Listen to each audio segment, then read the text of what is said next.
Sponsored by LIC Nepal, जीवन रहँदा पनि जीवन पश्चात पनि। गर्वैदेखि बलियो भूगर्भ सिमेन्ट। मेरो देश मेरो जगदम्बा सिमेन्ट। गुणस्तरीय प्लम्बिङको भरपर्दो नाम मार्बल। म पनि आजै नेपाल टेलिकमको एन्टी फाइबर सेवा लिन्छु। नेपाल टेलिकम, राष्ट्रको सञ्चार, राष्ट्रको शान, किसान। लिकेजको नो टेन्सन।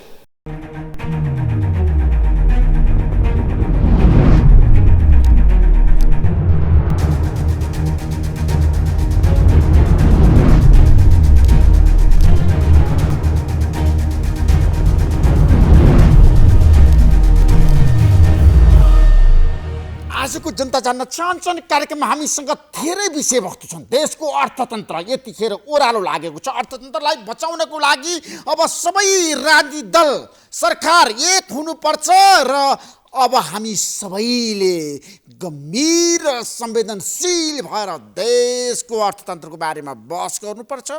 अर्थतन्त्र किन कमजोर भयो, किन सङ्कटमा गयो, किन महासङ्कट निम्तँदैछ देशमा, सबै पोलिटिकल पार्टीले अब ध्यान दिनै पर्छ। चुनावको बारेमा हामीले बढी चर्चा गरेका छौँ। अब शीर्ष नेताहरूले अर्थतन्त्रको बारेमा चर्चा गर्नु पर्यो, अर्थतन्त्रको बारेमा बहस गर्नु पर्यो। अर्थतन्त्रलाई कसरी बचाउने, देशको अहिलेको महासङ्कट कसरी कम गर्ने, सबैको ध्यान त्यतातिर केन्द्रित भएको छ। त्यसैले मेरो आग्रह छ प्रधानमन्त्रीलाई, प्रचण्डलाई, माधवकुमार नेपाललाई, डाक्टर बाबुराम भट्टराईलाई, उपेन्द्र यादवलाई, केपी शर्मा ओलीलाई, सबै शीर्ष नेताहरूलाई, सबै पोलिटिकल पार्टीका नेताहरूलाई मेरो आग्रह छ, एकपटक तपाईँहरू अर्थतन्त्रको बारेमा गम्भीर हुनुहोस्, बहस गर्नुहोस्, छलफल गर्नुहोस् र अर्थतन्त्रलाई अब कसरी स्थिर राख्ने भन्ने बारेमा अब तपाईँहरूले गम्भीर भएर समीक्षा र मनन गर्नै पर्छ। नत्र भने देशमा फेरि पनि सङ्कटहरू आउन सक्छ आर्थिक रूपमा। त्यतातिर सबैको ध्यान जाओस्। श्रीलङ्कामा जसरी अहिले समस्या देखेको छ त्यस्तै समस्या नेपालमा नदोहोरियोस्, त्यस्तै किसिमको सङ्कट नेपालमा नआओस्, हामी सबैको चाहना छ। त्यसैले अहिलेको यो अवस्थामा सबै शक्तिहरूको बीचमा एकता, सहकार्य र मेलमिलाप आवश्यक छ। मेरो आग्रह छ तपाईँहरू चुनावमा जानुहोस्, आफ्नै रणनीति लिएर जानुहोस्, घोषणापत्र लिएर जानुहोस्। आज माओवादी केन्द्रले अपिल गरेको छ निर्वाचनमा सहभागी हुनको लागि पार्टीको एजेन्डाको बारेमा स्पष्ट रूपमा माओवादी आइसक्यो। नेपाली कङ्ग्रेसमा पनि अब घोषणापत्र निर्माण प्रक्रिया अन्तिम चरणमा पुगेको छ। कङ्ग्रेसका शीर्ष नेताहरू घोषणापत्र निर्माणमा लागेका छन्। एमाले पनि घोषणापत्र तयार पारिसकेको छ। घोषणापत्रमा के छ हामी चर्चा गर्न चाहन्छौँ।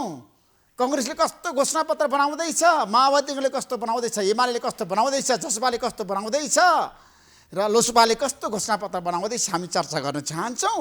राप्रपा घोषणापत्रमा के छ, किन भन्दाखेरि जनताको बिचमा तपाईँहरू जाँदै हुनुहुन्छ।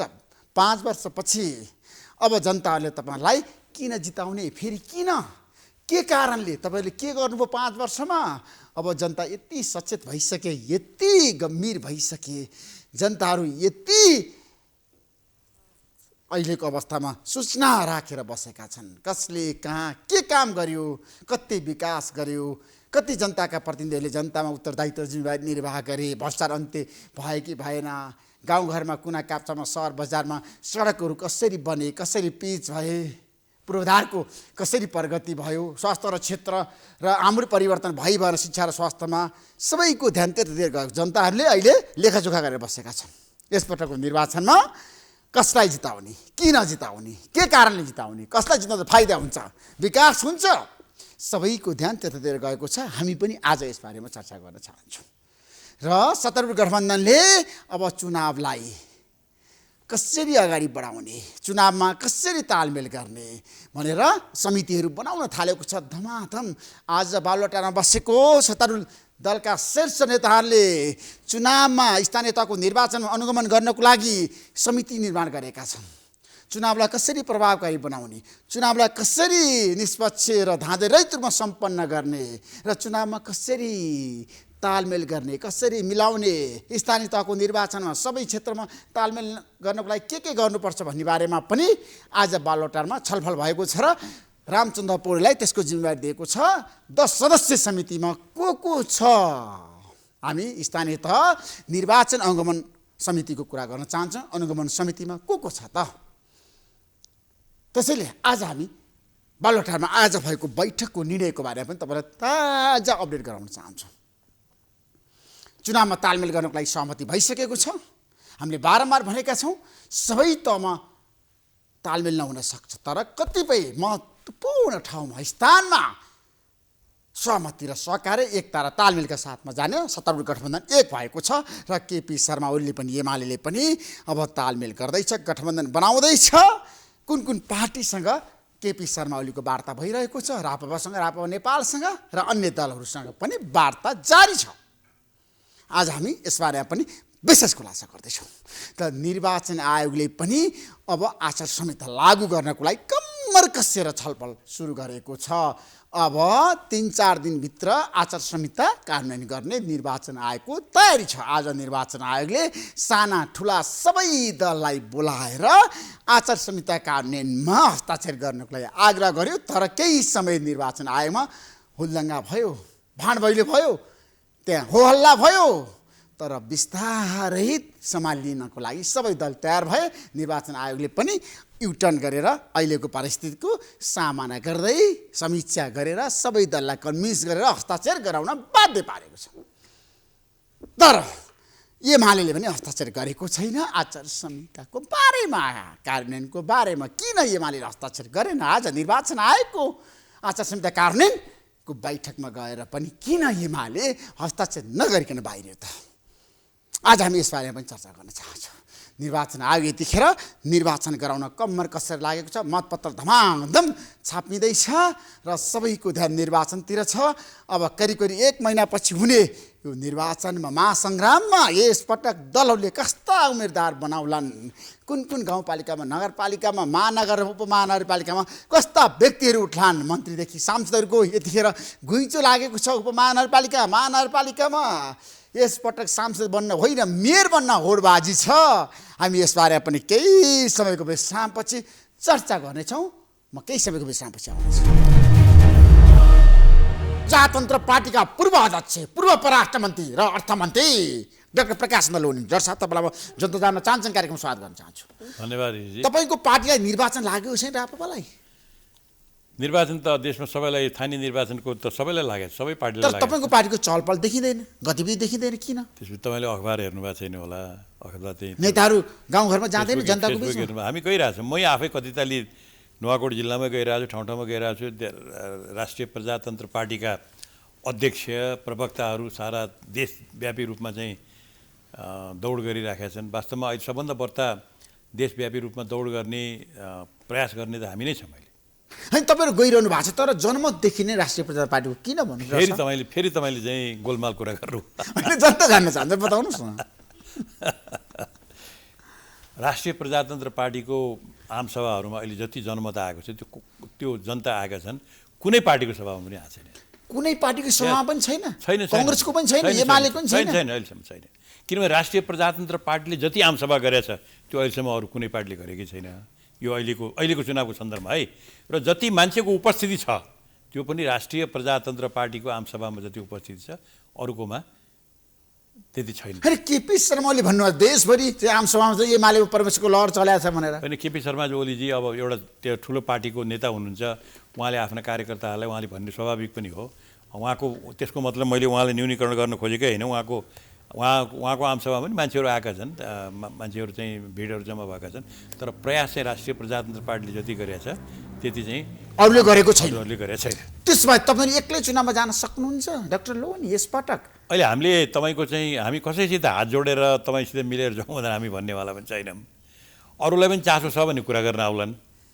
कुरा गर्न आयो भने हामी कुरा गर्न तयारै छौँ, नभएदेखि हामी आफ्नै बलमा पनि जान तयार छौँ। तर तपाईँहरूले त केपी शर्मा ओलीलाई गएर भनिरहनु भएको छ नि त, अब मिलेर जानुपर्छ, तालमेल गर्नुपर्छ, सहकार्य गर्नुपर्छ। हामीले भनेका छौँ भन्ने यो दिव्य बाणी तपाईँलाई कसले होइन, बाहिर त्यति बहस भइरहेछ, चर्चा परिचर्चा भइरहेछ। धवल संसद जवाहर र केपी शर्मा ओलीको वार्ता अहिले गलत हो। वार्ता त जोसित पनि हुन्छ नि, वार्ता जोसित पनि हुन्छ। त्यसैले तपाईँले चाहिँ कसैले हामीलाई चाहिँ लौ न लिइदिनुहोस् न हामीलाई भनेर हामीले कसैलाई भन्न गएको पनि छैन, हामी भन्नेवाला पनि छैनौँ। मिलेर कसैसित त्यसको मतलब सहयोग नगर्ने, कसैसित सहयोग नगर्ने भन्ने पनि छैन। हामी आखिर यही संविधान अन्तर्गत भन्नुहोस् न पार्टीहरू चाहिँ चुनाव लडिराखेका छन् भनेदेखि त्यो बेलामा एक्लै अर्कासित सहयोग गर्न नसक्ने भन्ने कुरा पनि छैन। तर कसैसित हात जोडेर राष्ट्रिय प्रजातन्त्र पार्टीले हात जोडेर हामीसित चाहिँ मिलेर जाउँ भनेर तपाईँले भन्नुभएको छ नि एमालेको अध्यक्ष केपी शर्मा ओलीलाई भेट्नु भयो होइन, तपाईँहरूको बिचमा संवाद भएको होइन? बाहिर चर्चा भयो, राजा निङदेले गएर भेटिनु भएको छ त ओलीलाई, मिलेर जाउँ सहकारी गरौँ, तालमेल गरौँ। मलाई भेट्न त मैले पनि भेटिरहेको होला, के फरक पर्यो? तपाईँहरू चुनावमा एक्लै जाँदाखेरि सर्वनाक हार हुन्छ नि डाक्टर साहब। मैले तपाईँलाई भने नि, तपाईँले हाम्रो पार्टीको लागि त्यत्रो माया गरिदिनु भयो है, यो प्रश्न सोध्नुभयो, त्यसको लागि धेरै धेरै धन्यवाद छ तपाईँलाई। मैले भने हामी राष्ट्रिय प्रजातन्त्र पार्टीको मेन पोजिसन भनेको अहिले हामी कसैसित तालमेल गर्नको लागि गर्दैनौँ पनि भन्दैनौँ, तर कसैसित गरिदिनुहोस् भनेर हामी हात जोड्न जानेवाला पनि छैनौँ। कसैले कुरा गर्न आयो भने तयार पनि छौँ, होइन भने हामी आफ्नै बलमा जहाँ जति सकिन्छ नेपाली जनतासित हामी भिक्षा माग्न हामीलाई चाहिँ मौका दिनुहोस् भनेर नेपाली जनतालाई हामी भन्न जान्छौँ। नेपाली जनताले हामीलाई मौका दिन्छन्, हामीलाई अगाडि बढाउँछन्। र अहिलेको जुन व्यथिति तपाईँको विसङ्गतिहरू देशले ग्रसित भएको छ, तिनवटा पार्टीको व्यथिति र विसङ्गतिले ग्रसित भएको छ, त्यसमा नेपाली जनताले ल तिमीहरूले काम गर भनेर हामीलाई मौका दिन्छन् भन्ने हामीलाई विश्वास छ। तपाईँहरूले जुन किसिमको एजेन्डा लिएर जाँदै हुनुहुन्छ डाक्टर साहब, त्यो एजेन्डामा जनता कसरी आश्वस्त हुन्छन्, तपाईँलाई किन मतदान गर्ने त्यो हेर्न बाँकी छ। तर मेरो प्रश्न कहाँनिर भन्दाखेरि एमाले र राप्रपाको बिचमा सहकारिता आजको आवश्यकता हो। केपी शर्मा ओली राजेन्द्र निगदेलको पेजमा विगतमा पनि तपाईँहरू सम्झौता गरेकै हो एमाले। अब तपाईँले केपी शर्मा ओली र को एमाले र हाम्रो चाहिँ सहकारी चाहिँ आवश्यकता हो भनेर तपाईँले घोषणा गर्नुभयो अहिले, होइन त? अहिले तपाईँकै पार्टीका नेताहरूले भनेको अहिले भर्खर तपाईँले एमालेका नेताहरूले मिलेर जान सक्छ। वेट ए मिनट, आवश्यकता हो भनेर तपाईँले अहिले भन्नुभयो मलाई। आवश्यकता हो कि भन्नुहोस् तपाईँ। तपाईँले भन्नुभयो नि आवश्यकता हो भनेर भन्नुभयो। धेरै नेताहरूले भनेका छन् तपाईँका पार्टी आवश्यकता हो हामी एक्लै जान सक्दैनौँ, एमालेसँग मिल्नै पर्छ। अरू पार्टीले के भने म पनि राष्ट्रिय प्रजातन्त्र पार्टीको निवर्तमान अध्यक्ष हुँ र म तपाईँलाई यो भन्छु कि हामी कसैसित हाम्रो तपाईँको चाहिँ सहयोग नगर्ने भन्ने पनि छैन। हामी सबैलाई आदरै गर्छौँ, सम्मानै गर्छौँ, त्यसमा कुनै आपत्ति छैन। तर कसैसित हात जोडेर चाहिँ तपाईँ हामी सहयोग गरौँ, तपाईँले हामी सहयोग गरौँ भनेर हामी हात जोड्नेवाला पनि छैनौँ। अरूले पनि ल हामी मिलेर कुरा गरौँ भनेर समान रूपमा चाहिँ कुरा गर्ने हो भने कुरा गर्नको लागि हामी खुला मनले तयार पनि छौँ। कुरा गर्दैनन् भनेर भनेदेखि चाहिँ हामी आफ्नै बलमा जान पनि तयार छौँ। त्यसमा सहमति हुन्छ एमालेसँग, कतिपय ठाउँमा सहकारी हुन्छ, तालमेल हुन्छ, ठ्याक्कै भनिदिनुहोस् आज जनतालाई, किन लुकाउनुहुन्छ तपाईँ? मैले लुकाएकै छैन, तपाईँले नै घोषणा गरिसक्नुभयो तिमीहरू मिल्नुपर्छ भनेर। तपाईँकै पार्टीका नेताहरूले भनेको कुरा त मैले दोहोऱ्याएको। को नेताले भन्यो? तपाईँको पार्टीको नेता बुद्धिमान तामाङले भन्नुभयो। को नेताले भन्यो? कसैले? दुर्बहादुर प्रधानले भन्नुभयो, भुवन पाठकले भन्नुभयो। सुन्नुहोस् न, मैले भनिरहेको छु होइन, उहाँहरू सबैले भन्ने जुन कुरा मैले भनिरहेको त्यही कुरा हो। हामी सबैसित मिलेर कसैसित हाम्रो चाहिँ पूर्वाग्रह भन्ने अहिले यसमा चुनावको समयमा छैन। हामी मिलेर जानको लागि चाहिँ कसैसित इच्छा छ भनेदेखि कुरा गर्न तयार छौँ। तर ख्वामित हामीलाई चाहिँ हामीसित कुरा गर्नु पर्यो, तपाईँसित भने हात जोड्नुवाला कसैका जानेवाला छैन। किनभने हामी जनतामा एमालेको नेताको घरमा नजाने, घरमा त के भने भोज खानै गइएला रे, मेरो घरमा आउलान् रे, उनीहरू घरमा आउलान् रे। हामी त तपाईँको एकले अर्कालाई बहिष्कार गर्ने छैन नि त। त्यो कल्चर चाहिँ नेपालको राजनीतिमा अहिलेसम्म छैन। त्यो राम्रो कल्चर हो। जतिसुकै आलोचना तपाईँको चाहिँ प्रत्यालोचना गरे पनि कमसेकम भेटघाटमा सामाजिक तपाईँको भेटघाटमा हाम्रो अन्तर्क्रिया रहन्छ, त्यो त राम्रो कुरा हो नि। सोसल क्यापिटल के सामाजिक पुँजी हो, त्यो पुँजीलाई त हामीले संरक्षण गर्नु। तर डाक्टर साहब तपाईँलाई थाहा छ जस्तो पूर्व राजा ज्ञानेन्द्र शाहको चाहना छ यसपटक एमाले राप्रपाको बिचमा सहकारी होस्, त्यो कति सम्भव? यो पूर्व राजा ज्ञानेन्द्र तपाईँले वार्ता गरेर यो होइन, बाहिर चर्चा छ, बस छ त। माधवकुमार नेपालले भन्नुभएको छ ओली र निगदेलको बिचमा सहकारी हुन्छ। माधव कुमार नेपालले कसरी भन्नुभयो के भयो? माधव कुमार नेपालले सुन्नुहोस् न त, पूर्व राजा ज्ञानेन्द्रको चाहिँ इच्छा यो छ भनेर तपाईँ भन्नुहुन्छ। अहिले पूर्व राजा ज्ञानेन्द्रसित तपाईँले के डिनर खानुभएको थियो, उहाँले इच्छा तपाईँले भन्नुभएको थियो, कसरी भन्नुहुन्छ तपाईँ? होइन, पूर्व राजा ज्ञानेन्द्र शाहको तपाईँलाई सद्भाव छ नि त राप्रपालाई, त्यो त तपाईँलाई झन् ठुलो सद्भाव होला। ऋषि धमला प्रति सबैको सद्भाव छ अरे, त्यो सद्भाव के कुरो भयो र? पूर्व राजा ज्ञानेन्द्रले कसैलाई पनि तपाईँको चाहिँ दुर्भाव अथवा अभिव्यक्त गरेको त मैले सुनेको छैन। उहाँले त नेपालीहरूप्रति नेपालको हितले बोलिराखेको सुनेको छु मैले त। कुनै पार्टीलाई तपाईँको चाहिँ कसै व्यक्तिप्रति चाहिँ दुर्भावना त कहिले व्यक्त गरेर सुनेको छैन। होइन, माधवकुमार नेपालले भन्नुभएको छ ज्ञानेन्द्र शाहको निर्देशनमा हाम्रो देशमा केपी शर्मा ओलीले काम गर्नुहुन्छ भनेर। अब तपाईँले त्यो कुरा चाहिँ त्यो कुरो कसरी ज्ञानेन्द्र के अरे चाहिँ के माधवजीले थाहा पाउनुभयो के कुरो भन्ने माधवजीसित गएर सोध्नुहोस्। त्यो माधवजीलाई सोध्नुहोस्, माधवजीले के भन्नुहुन्छ, कसो भन्नुहुन्छ भनेर त्यसको चाहिँ तपाईँको चाहिँ मैले भन्ने कुरा होइन त्यो। त्यसो भए तपाईँहरूलाई पूर्व राजा ज्ञानेन्द्र शाहको सद्भाव छ, निर्वाचनमा जितोस् भन्ने शुभकामना छ। मलाई जहाँसम्म लाग्छ पूर्व राजा ज्ञानेन्द्रको के भने नेपाली जनताले यो जुन चुनावको पद्धति छ यसले नेपाली जनताको हित गरोस् र सबै पार्टीहरूको चाहिँ एउटा मिलेर चाहिँ देशलाई बनाउनु भन्ने उहाँको चाहिँ नर्मल सद्भाव सबैप्रति देखाएको छु मैले त। उहाँको अभिव्यक्तिबाट आएको देखिएको कुरा मैले भने हो, कसैबाट दुर्भाव देखेको छैन। त्यसो तपाईँहरूको चुनावी एजेन्डा के छ? 1 2 3 भन्नुहोस् न। जनतामा चुनावी एजेन्डा हाम्रो आस्था के भनेर भनेदेखि हामी नेपालमा नेपाली जनताको एकतालाई जोड्ने रूपमा संविधानभित्रको आलङ्कारिक राज संस्था नेपालको हाम्रो त्यो आस्था हो, हाम्रो आस्था र विश्वास हो त्यो। त्यसकारण हामी त्यो चाहन्छौँ। दोस्रो, नेपालको तपाईँको चाहिँ यो हाम्रो जुन सभ्यता छ, बुद्ध र हिन्दू धर्मको सभ्यता 5000 वर्ष पुरानो ठुलो सभ्यता हो यो विश्वको। हेर्नुहोस् त्यो सभ्यताको पहिचान त्यो पहिचान चाहिँ कायम हुनुपर्छ, त्यो पहिचान राख्नुपर्छ र त्यसको लागि वैदिक सनातन हिन्दू राष्ट्र हुनुपर्छ भन्ने हाम्रो आस्था यो हो। अब हामी किन भन्ने कुरा आउँछ, किन चाहियो त अहिले राप्रपा? त्यही त राष्ट्र किन चाहियो, राप्रपा किन चाहियो, हिन्दू राष्ट्र नेपाललाई किन बनाउनु पर्यो? आज गणतन्त्र छ, संहिता छ, सेकुलर राष्ट्र छ। हाम्रो आशाको कुरा त मैले तपाईँलाई भनिसकेँ कि राष्ट्र संस्था किन अहिलेको अवस्थामा चाहियो भनेर भनेदेखि त्यो कनेक्टर हो, त्यसले जोड्छ राष्ट्रलाई। जस्तो बेलायतमा जोडेको छ, जस्तो जापानमा जोडेको छ, अरू देशमा जोडेको छ। कनेक्सन गर्न सक्नेलाई त्यसलाई त्यही अनुरूपमा उपयोग गर्न सक्नु पर्यो। उपयोग गर्न सक्नु चाहिँ बुद्धिमानी हो नेपालको अहिलेको भू राजनैतिक परिवेशमा। त्यस्तै नेपालको संस्कृति, नेपालको धर्म जुन चाहिँ त्यसका मानवतावादी पक्षलाई बोकेर, तर धर्म भनेको वास्तवमा मानवतावादी दृष्टिकोण नै लिएको हो, बुद्ध धर्मको पनि हिन्दू धर्मको पनि। त्यो मानवतावादी पक्षलाई, समानताको पक्षलाई लिएर हिन्दू धर्मको पहिचान नेपालले राख्नु पर्यो। एउटाको दुईटा त्यो हाम्रो पहिचान कुरा। तेस्रो, अब राजनीतिक रूपमा हामी किन भनेर भन्ने कुरा चाहिँ नेपालमा भएका दुईटा ठुला दल भन्नुहोस् न, नेपालको हाम्रो माओवादी, शेरबहादुर के अरे नेपाली काङ्ग्रेस एमाले, उनीहरूले यत्रो मौका पाउँदाखेरि पनि नेपाली जनताप्रति उनीहरूले अन्याय गरेका छन्। नेपाली जनताप्रति अन्याय गरेका छन्। किनभने एउटा कुरा भन्ने, एउटा कुरा गर्ने भन्दाखेरि चाहिँ नेपाली जनताको सेवा गर्छु भनेर भन्ने, गर्दाखेरि चाहिँ आफ्नो सेवा, आफ्ना वरिपरिका सेवा, आफ्ना आसेपासेका सेवा र नेपाललाई लुट्ने काम चाहिँ भएको छ। यो नेपालीले बुझ्या छन्। अब त्यसैले यसलाई प्रतिरोध गर्न सक्ने, यसलाई चुनौती दिन सक्ने एउटा त तपाईँहरूको प्रेसहरू नै छ, तपाईँहरूले गरिराख्नु भएको छ त्यो काम। र त्यसको लागि त म तपाईँहरूलाई पनि धन्यवाद दिन्छु कि ओपनली तपाईँहरूले भएका विकृतिहरूलाई बोलाउनु भन्नुभएको छ। तर राजनीतिक रूपमा पनि फोर्थ स्टेटले गरिरहेको छ भने राजनीतिक रूपमा पनि त्यो गर्न सक्ने शक्ति आज देशमा चाहिएको छ। त्यो शक्ति कायम होस् भन्ने कुरामा चाहिँ नेपाली जनताले राप्रपालाई अहिले चाहिँ राप्रपाको सभामा किन आइरहेका छन् भने नेपाली जनता आएको कारण त्यही हो। त्यसकारण हामी किन भन्ने भन्दाखेरि यो नेपालको अस्तित्वलाई बचाउन, नेपालमा जुन किसिमको भ्रष्टाचार, बिग र नेपाली जनताप्रति अन्याय बढेर गएको छ त्यसलाई रोक्न र नेपालमा एउटा स्वच्छ सुशासन दिएर नेपाली जनतालाई माथि उठाउनको लागि चाहिँ राष्ट्रिय प्रजातन्त्र पार्टी चाहिएको छ। तर हाम्रो टु पार्टी सिस्टममा जानुपर्छ। अब धेरै पार्टी चाहिँदैन, एमाले र काङ्ग्रेस भए पुग्छ भनेर बहस जारी छ नि यतिखेर त, तपाईँलाई थाहा होला। बहस त यो स्वतन्त्र देश हो, प्रेस स्वतन्त्रता छ। कसैले भन्ला यी दुईटा पनि चाहिँदैन, एउटै भए पुग्छ पनि भन्ला, त्यो पनि भन्ने अधिकार छ, त्यो छ नि। त्यसकारण त्यो दुईटा चाहिन्छ भन्यो, तिनवटा चाहिन्छ भन्यो भनेर त्यो अधिकार सबैलाई छ। दुईटा चाहिन्छ कि तिनवटा चाहिन्छ कि चारवटा चाहिन्छ कि भनेर निर्णय गर्ने कसले? नेपाली जनताले हो। भोलि नेपाली जनताले हामीलाई तपाईँको राम्रोसित नेपाली जनताले मत दिएर पठायो भनेर भनेदेखि भोलि नेपाली जनताको विश्वासले हामी गर्छौँ काम होइन। विगतमा पनि तपाईँलाई जनताले विश्वास गरेको हो। 2051 सालको निर्वाचनमा तपाईँहरू त्यतिखेर चुकेकै हो होइन? त्यो तपाईँको के भने इतिहास साक्षी छ। गरेकै हो। तपाईँलाई धेरै पटक जनताले मौका दिएको हो। धेरै पटक नभन्नुहोस्, गरेकै हो। 2064 सालमा पनि तपाईँले राम्रै मत ल्याओ। कमल थापाको पार्टीले त्यतिखेर 2070 सालमा पनि। अब अरू पार्टीले कमल थापाको पार्टी अथवा कसले के गर्यो भन्ने होइन, म राष्ट्रिय प्रजातन्त्र पार्टी अहिले कुरा गर्दैछु। त्यो बेलामा जहिले हामी 2052-53 सालको बेलामा चाहिँ त्यो बेलामा हामीले जसरी जानु पर्थ्यो जान नसकेको हो। त्यसमा म पनि सहमत छु तपाईँको।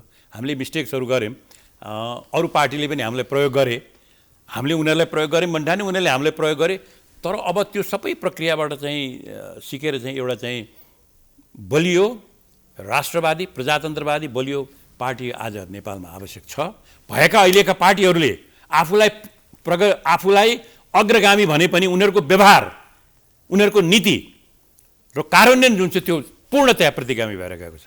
कि भ्रष्टाचार बढेर जानु, तपाईँको खुलेआम रूपमा चाहिँ लुट गरेर कमिसन खानु, हवाईजहाजमा पनि खाइरहेको छ, ट्याक्समा पनि खाइरहेको छ, कोभिडमा पनि खाइरहेको छ। यही अग्रगमन भनेको प्रतिगामी, यो प्रतिगमन हो।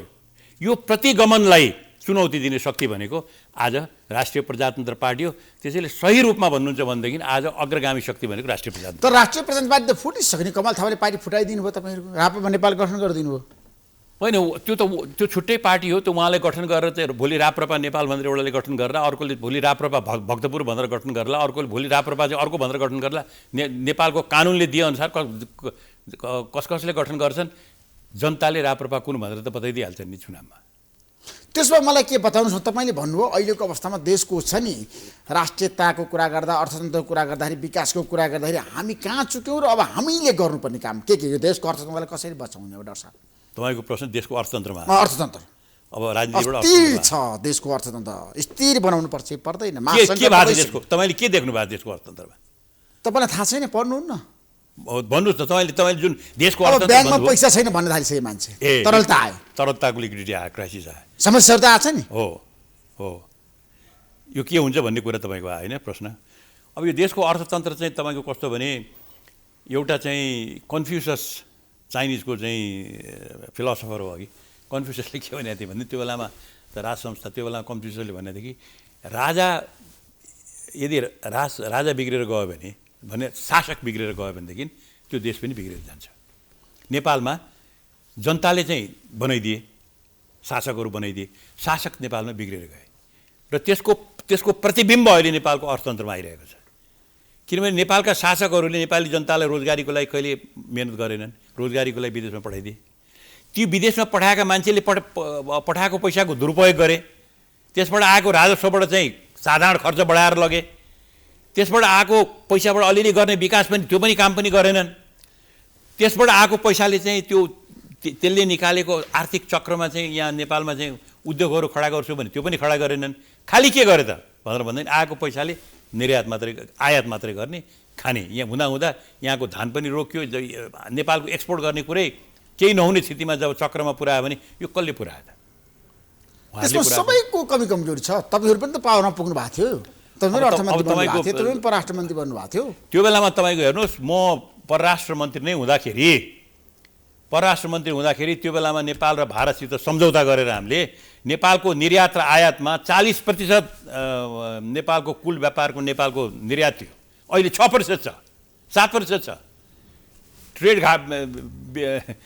यो व्यापार घाटा बेपत्तो बढेर गएको छ, फरेन एक्सचेन्ज घटेर जान लागेको छ, भएका उद्योगहरू मासिएर गएका छन्, तपाईँको रोजगारी दिने उद्योगहरू मासिएर गएका छन् र नेपाल चाहिँ खालि आयात मात्रै गर्ने, निर्यात केही नगर्ने, उत्पादन केही नगर्ने राष्ट्रमा कसले पुऱ्यायो?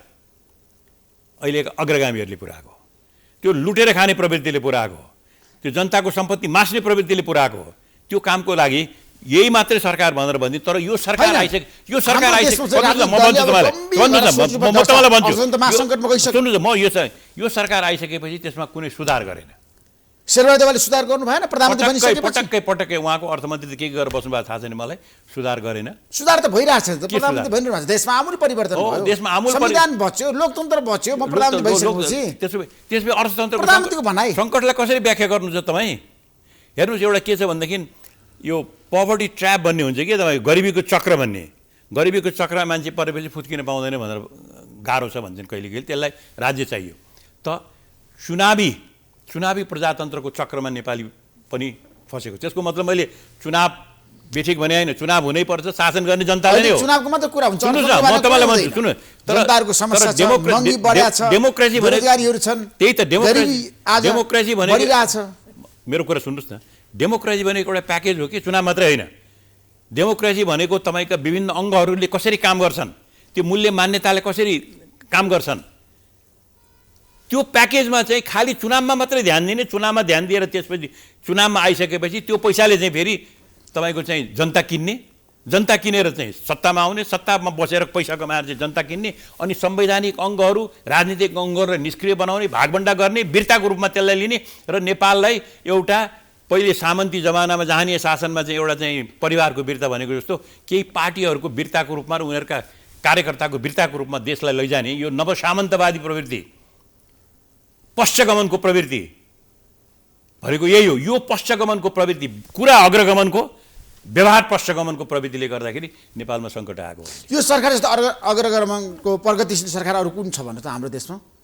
मैले तपाईँलाई अहिले भर्खर भनिहालेँ, प्रचण्ड, शेरबहादुर देउवा, माधव नेपाल, उपेन्द्र यादव, बाबुराम भट्टराईको गठबन्धन, चित्तबहादुर केसीको गठबन्धन हो त प्रगतिशील सरकार हो त। यी सबै फेलियर भएका मान्छे हुन्।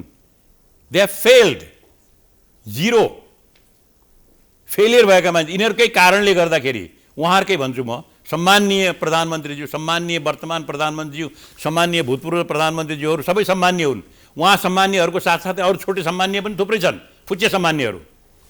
यिनीहरूको एउटा जमातको ले नेपालको राजनीतिलाई आफ्नो स्वार्थको लागि, आफ्नो हितको लागि, परिवारको हितको लागि, आफ्ना आसेपासेको हितको लागि प्रयोग गरेको र नेपाली जनतालाई शोषण गरेको हुनाले नेपालको आजको स्थिति यो आएको हो।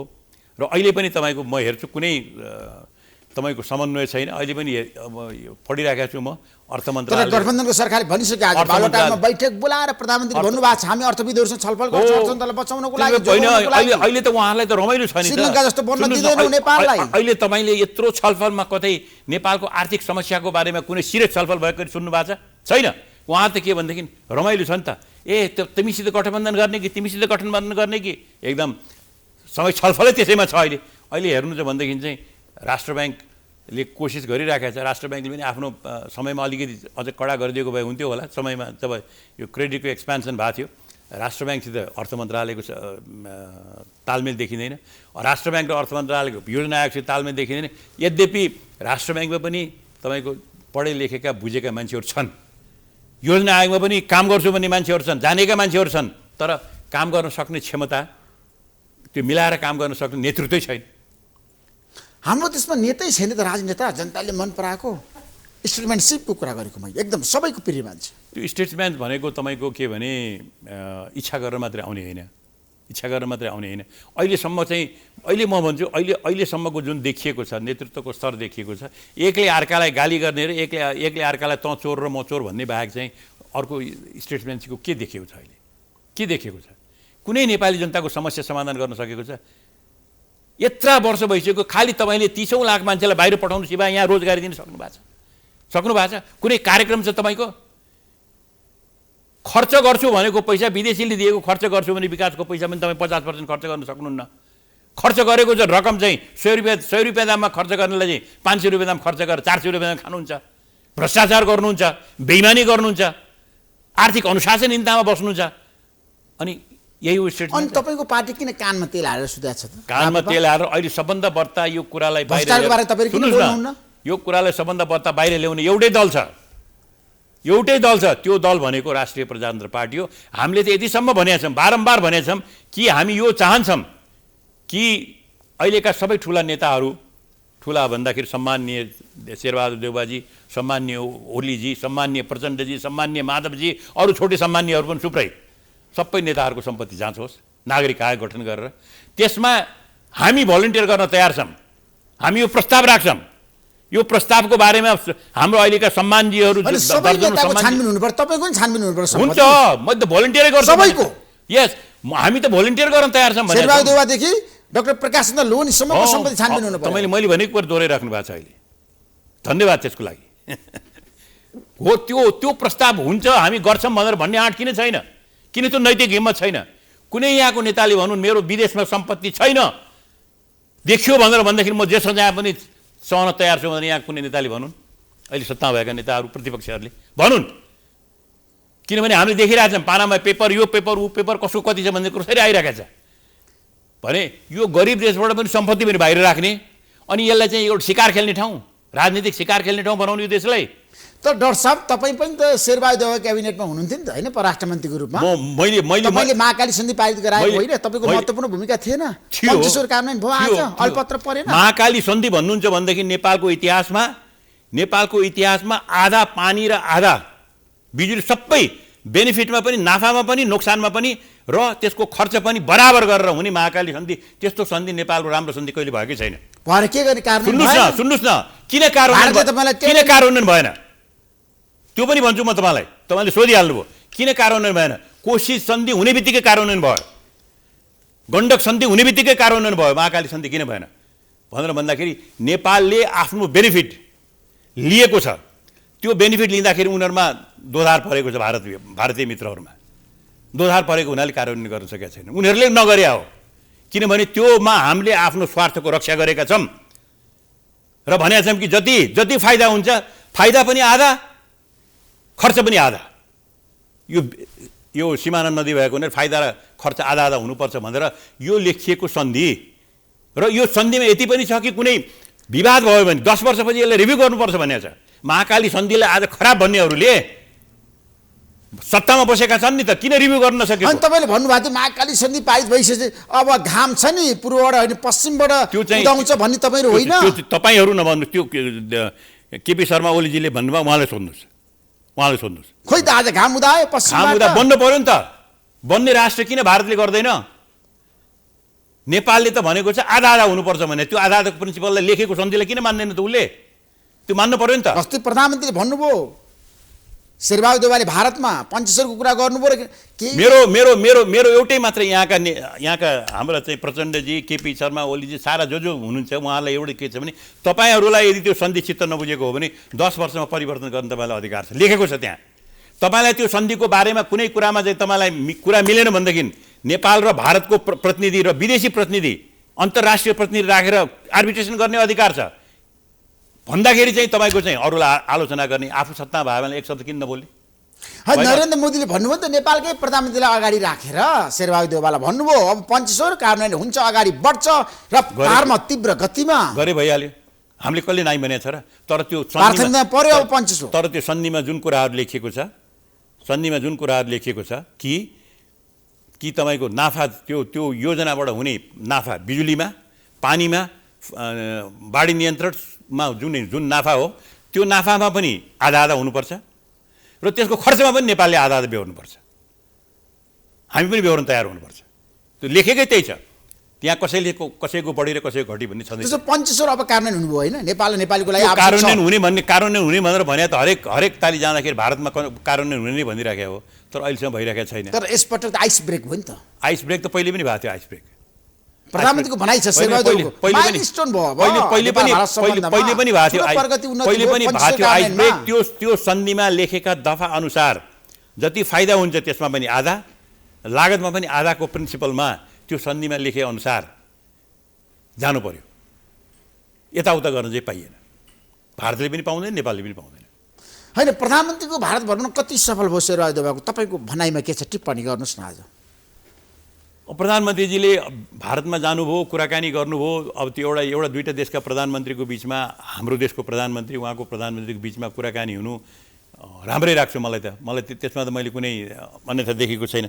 तर सब्सटेन्सिभ कुराहरूमा केही पनि भएन। भनेको मतलब नेपालको जुन अहिले चाहिँ इकोनोमिक प्रब्लम्सहरू छ, जसलाई श्रीलङ्कासित पनि यसो दाँजिया सुनेको छु मैले, त्यसमा चाहिँ अलिअलि ट्रेन्ड त्यतापट्टि गइरहेको छ। तपाईँको नेपालकोमा यो 90 करोड चाहिँ 100 रुपियाँको व्यापारमा चाहिँ 90 रुपियाँ चाहिँ भारतबाट निर्यात गर्ने, 10 रुपियाँ चाहिँ हाम्रो चाहिँ भारतबाट आयात गर्ने, 10 रुपियाँ निर्यात गर्ने, यो जुन असन्तुलन छ यसको बारेमा कसरी जाने? अब यसको बारेमा भारतसित हामीले के खोज्ने, कस्ता कुराहरू खोज्ने भन्नेमा चाहिँ उहाँहरूको कहिले पनि केही चिन्ता नै छैन। तयारी नै भएको थिएन। खालि एउटा कुरा गर्नेमा चाहिँ अब चाहिँ सिरियसली कुरै भएन त्यसको बारेमा। अहिले संसारमा जहाँ पनि दुईवटा नेताहरू भेट्छन् भनेदेखि सबभन्दा पहिले के हुन्छ भने इकोनोमिक इस्यु नै आउँछ। इकोनोमिक इस्युजको बारेमा हाम्रो यसमा अध्ययन गरेर कसरी जाने भन्ने कुरामा यहाँ। तर यसपटक त व्यापक छलफल भयो नि त नयाँ दिल्लीमा। त ऊर्जालाई चाहिँ सदुपयोग गर्ने, नेपालमा उत्पादन भएको बिजुलीलाई भारतीय बजारमा अब बेचिदिने, होइन ऊर्जालाई अगाडि लैजाने, ऊर्जालाई अगाडि लैजाने। मोदीले भन्नु वास्तवमा नेपालले जति पनि विद्युत उत्पादन गर्छ हामी किनिदिन्छौँ। सुन्नुहोस्, ऊर्जालाई अगाडि लैजाने भन्नेमा ऊर्जाको तपाईँको चाहिँ इन्डियाको जुन इलेक्ट्रिसिटी एक्सचेन्ज छ त्यो एक्सचेन्जमा नेपालले जति बिजुली उत्पादन गर्छ त्यहाँ लगेर त्यो भाउमा बेच्न पाउने र त्यहाँबाट चाहिँ अरू देशमा पनि त्यसलाई चाहिँ पठाउन पाउने भारतको चाहिँ त्यो ग्रिड सिस्टमबाट गएर त्यसलाई हामीले व्यवहारमा लैजान सक्यौँ भने, त्यसलाई हामीले व्यवहारमा उतार्न सक्यौँ भने यो दुइटै देशको लागि फाइदा हो। त्यो चाहिँ फेरि फाइदा हो। त्यो पहिले भारतीयहरूले त्यसमा चाहिँ तपाईँको नरमता देखाएकै पनि हो। पहिलेदेखि यसमा गरौँ भनेर यो कुरालाई हामीले लैजान सक्यौँ भने, अगाडि लैजान सक्यौँ भने कि तपाईँ कुनै त्यो व्यवधान नभइकन, किनभने हेर्नुहोस् कस्तो हुन्छ भने ट्रेड गर्दाखेरि यो पनि एउटा प्रडक्ट हो, बिजुली पनि ट्रेड गर्दाखेरि चाहिँ फ्री भनेर भन्यो तर नन ट्यारिफ ब्यारियर के बिचमा चाहिँ अनेक व्यवधानहरू आउँछन्। नियम कानुनका व्यवधानलाई सरलीकरण गरेर नेपालले जति उत्पादन गर्छ त्यो उत्पादनलाई भारतीय बजारमा चाहिँ त्यो इलेक्ट्रिसिटी एक्सचेन्जमा चाहिँ त्यहाँको बजारमा जति भाउ पाउँछ त्यसले बेच्न पाउने, लिन पनि पाउने र चाहियो भने नेपालले चाहिँ बङ्गलादेशमा राम्रो भाउ पायो भने त्यहाँ पनि बेच्न पाउने। यो खालको जुन कनेक्टिभिटी भारतले जुन पहिले प्रस्ताव पनि गरेको हो सहमतिलाई कार्यान्वयन हुनु पर्यो नि त। मैले भन्नु खोजेँ के भने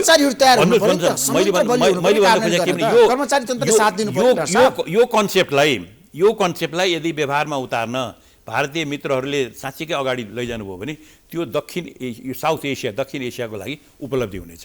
त्यसमा जाओस् भन्ने नै हामी चाहन्छौँ र हामी सरकारमा गयौँ भनेदेखि त्यसलाई व्यवहारमै उतार्छौँ, हामी गराउँछौँ हामी त्यो सम्बन्ध। मलाई के बताउनुहुन्छ चाहिँ नेपालको प्रधानमन्त्री स्पष्ट रूपमा भन्नुभयो सीमा विवाद समाधान गर्नुपर्छ उच्च स्तरीय वार्ताको माध्यमबाट। केबाट? वार्ताको माध्यमबाट, संवादबाट। त्यो कति सम्भव हुन्छ?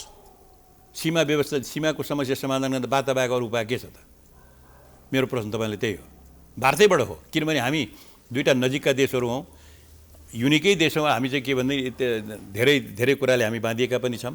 त्यसकारण चाहिँ हाम्रा समस्या समाधान गर्नको लागि दुईवटा नजिकका मित्रहरूसँगै पनि समस्या पनि हुनसक्छ नि त। त्यसलाई समाधान गर्ने भनेको वार्तैले हो र हाम्रा जुन तपाईँको समस्या सीमाका समस्याहरू छन्, बाढीका समस्याहरू छन्, बोर्डरमा आएका समस्याहरू छन्। अहिले 2 महिनापछि पाउँछ अब सबै अब मधेसको एरियामा चाहिँ त्यो बोर्डरमा लगाएको बाँधले गर्दाखेरि चाहिँ पोखरी बन्न थाल्छ। अब यस्ता कुराहरूमा उठाउनु पर्छ हामीलाई। यसले चाहिँ नेपालको प्रधानमन्त्री शेरबहादुर देउवाले यसपल्ट उठाउनु भने त सीमा विवाद छ भारतसँग समाधान गर्नुपर्छ भनेर त बोल्नुभयो नि। सीमा विवाद छ भने त्यो उठाउनु भयो, त्यो ठिक गर्नुभयो, राम्रो कुरा गर्नु भएन प्रधानमन्त्री यसपल्ट। त्यो ठिक गर्नुभयो, उठाउनै पर्ने कुरा थियो, त्यो उठाउनै पर्छ, हरेक मिटिङमा उठाउनु पर्छ। र यो कुरालाई नेपालले चाहिँ आफ्नो सीमाका हाम्रा जुन प्रमाण भएका कुराहरू छन् त्यो चाहिँ आफ्नो लाल पूर्जालाई हामीले संरक्षण गर्नै पर्छ। त्यो हाम्रो लाल पूर्जा हो, त्यो हाम्रो पुस्ताले दिएको, हाम्रो जेनेरेसनले पाएको र हाम्रो अरू अब पिँढीले हामीले हस्तान्तरण गरी विरासत हो।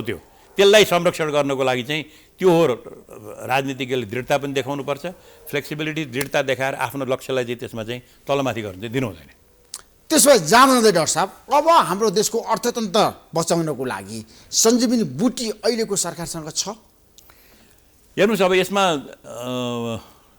सर्ट टर्म तपाईँ छोटो समयमा गर्ने र long term, medium term, long टर्ममा के गर्ने भन्ने कुरामा अल्टिमेटली सर्ट टर्ममा राष्ट्र ब्याङ्कले केही कदमहरू लिएको छ। अझ त्यसमा चाहिँ कति कडाइ गर्नुपर्ने हो त्यसलाई अगाडि बढाउनुपर्छ। इम्पोर्ट्सलाई हामीले नरोकिकन इम्पोर्ट्समा कन्ट्रोलै गर्नु पऱ्यो। अघि एक्सपोर्ट बढाउने प्रयास भनेको चाहिँ त्यसलाई केही समय पनि लाग्छ, तर सिरियसली लाग्नु पऱ्यो त्यसमा। अब त्यसमा नलाग्ने हो भनेर भनेदेखि चाहिँ धराशय हुन्छ एक्सपोर्ट। र यहाँ हामीले कति उत्पादन गर्न सक्छौँ, इम्पोर्ट्सलाई रिप्लेस गर्नको लागि बाहिरबाट ल्याउनु सट्टा यहाँ कति उत्पादन गर्न सक्छौँ, रोजगार दिन सक्छौँ भन्ने कुरामा त्यसमा चाहिँ ध्यान दिनु पऱ्यो। यसमा चाहिँ मलाई लाग्छ के भनेदेखि योजना आयोग, राष्ट्र ब्याङ्क र नेपाल सरकारको अर्थ मन्त्रालय लगायत प्रधानमन्त्री सिरियसली यसमा लाग्यो भनेदेखि तपाईँले यसलाई अहिलेको स्थितिलाई सम्हाल्न सकिन्छ। तर मैले त्यो देखिराखेको चाहिँ छैन, किनभने यो त राजनीति जस्तो रमाइलो कुरो छैन नि त। यो त यसमा त आफूलाई अनुशासनमा राख्नु पऱ्यो, जथाभावी गर्न पाइएन। उत्पादन बढाउने भने त त्यो it's a very rational process के तपाईँको चिन्तन विचार गरेर यति राख्यो भने यति फाइदा हुन्छ मलाई भन्ने हिसाब गर्न सक्नु पऱ्यो नि त। त्यो गर्ने र मेरो आफ्नो आसेपासे हो जोसुकै होस्, तर ठिकलाई ठिक ठिकले मान्छेलाई नै म लिएर जान्छु भन्ने त्यो मनस्थिति नआउने हो भनेर भनेदेखि अहिलेसम्म देखिएको छैन। नआउने हो भनेदेखि यो क्राइसिस झन् बढेर जान्छ। Thank you so much doctor Prakash Naravane, महत्त्वपूर्ण समय दिनुभयो। तपाईँलाई म धेरै धेरै धन्यवाद दिन चाहन्छु। नमस्कार। स्पोन्सर्ड बाई एलआइसी नेपाल, जीवन रहँदा पनि जीवन पश्चात पनि। गर्वैदेखि बलियो भूगर्भ सिमेन्ट। मेरो देश मेरो जगदम्बा सिमेन्ट। गुणस्तरीय प्लम्बिङको भरपर्दो नाम मार्बल। म पनि आजै नेपाल टेलिकमको एन्टी फाइबर सेवा लिन्छु। नेपाल टेलिकम, राष्ट्रको सञ्चार। राष्ट्रको शान, किसान। लिकेजको नो टेन्सन।